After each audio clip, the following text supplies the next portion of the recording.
بسم اللہ الرحمن الرحیم۔ کیسرانی انفو سینٹر کے معزز دوستو، السلام علیکم۔ جب وزیر اعظم نے گوشت مارکیٹ کا دورہ کیا، انتہائی صاف و شفاف مارکیٹ میں چہل قدمی کرتے ہوئے وزیر اعظم ایک کسائی کے پاس جا کر کھڑے ہوئے اور ان سے بات چیت کے بعد ان کے پاس موجود صاف شفاف گوشت دے کر تعریف کی اور پوچھا، گوشت تو خوب بکتا ہوگا؟ کسائی: گوشت تو واقعی اچھا ہے، لیکن آج ابھی تک صبح سے 1 کلو بھی فروخت نہیں ہوا۔ وزیر اعظم: فروخت نہ ہونے کی کیا وجہ ہو سکتی ہے؟ کسائی: کیونکہ آپ کے آنے کے سبب خریداروں کو مارکیٹ میں آنے کی اجازت ہی نہیں دی گئی۔ وزیر اعظم: اوہو، پھر تو میں 4 کلو آپ سے آج خریدوں گا۔ کسائی: میں آپ کو گوشت نہیں دے سکتا۔ وزیر اعظم: اس کی کیا وجہ، کیوں نہیں دے سکتے؟ کسائی: کیونکہ آپ کی حفاظت کے لیے ہم سے چھریاں وغیرہ لے لی گئی ہیں۔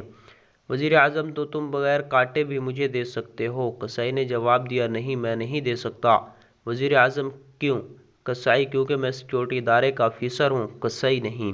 وزیر اعظم غصے سے بولے: جاؤ، فوری طور پر اپنے سینئر افسر کو بلا کر لاؤ۔ کسائی: سوری سر، انتہائی معذرت کے ساتھ ایسا نہیں ہو سکتا۔ وزیر اعظم نے کہا: ایسا کیوں نہیں ہو سکتا؟